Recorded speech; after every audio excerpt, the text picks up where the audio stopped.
ایک سوال پریشان کر رہا ہے۔ اہل علم رہنمائی فرمائے کہ کامیابی پورا جسم چھوڑ کر صرف قدم ہی کیوں چومتی ہے؟ انسان واحد ایسی مخلوق ہے جس کا زہر الفاظ میں ہوتا ہے۔ باپ کے بعد وفا کا دوسرا نام بھائی ہے۔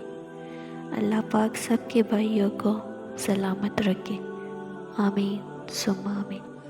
مخلص انسان نرم ریت پر چلنے والے کی مانند ہوتا ہے، جس کی کوئی آواز نہیں ہوتی لیکن اس کا نشان موجود رہتا ہے۔ لاکھوں کمانے والے سے زیادہ وہ بندہ خوش رہتا ہے جو نہ ملی ہوئی چیزوں کی بجائے ملی ہوئی نعمتوں کو یاد رکھے۔ کہہ دو میرے ان بندوں سے جنہیں حالات ناممکن لگ رہے ہیں، میں ہر شے پر قدرت رکھنے والا ہوں۔ ہمت نہ ہارنا، بس تم ہمت نہ ہارنا، خود کو اکیلا نہ سمجھنا۔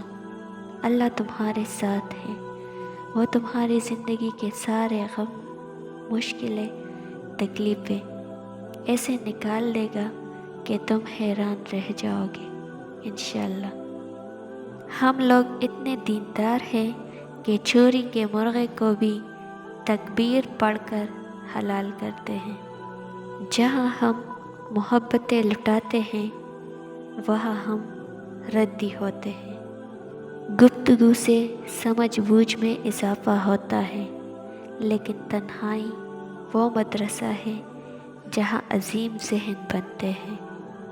ماں کے بغیر تو گھر میں رکھی ہوئی چیز نہیں ملتی اور تم سکون ڈھونڈ رہے ہو۔ ہم زندگی میں ضرور کامیاب ہوں گے اگر ہم ان نصیحتوں پر عمل کر لیں جو دوسروں کو کرتے ہیں۔ اندھیرا کتنا ہی گہرا اور مضبوط کیوں نہ ہو، روشنی کی ایک چھوٹی سی کرن سے ہار جاتا ہے۔ اپنی امید کے جگنوں کو زندہ رکھیں۔ سچے الفاظ۔ زندگی میں کامیابی کے اصول: بولو نرمی سے، نیند نہ بہت زیادہ نہ بہت کم، کام کرو صبر سے، برتاؤ کرو مہذب طریقے سے، کماؤ ایمانداری سے۔ احترام ایک ایسا قدم ہے جو محبت سے ہزاروں میل آگے ہے۔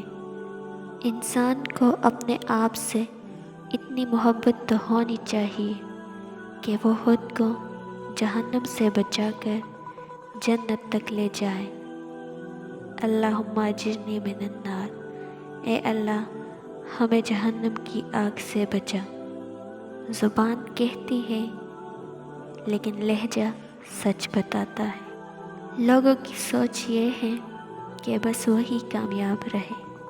اگر آپ تھوڑے سے کامیاب ہو جائیں تو وہ آپ کو اپنی کان ٹکانے والی نظروں سے دیکھتے ہیں۔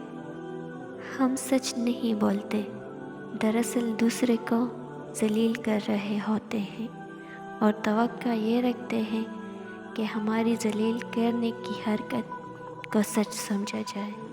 ذلیل کرنے میں اور اصلاح کرنے میں بہت فرق ہے۔ بزدل نہیں تھا میں، ہنس کے کاٹی عمر تمام، اندر سے مر گیا تھا پر رویا نہیں تھا میں۔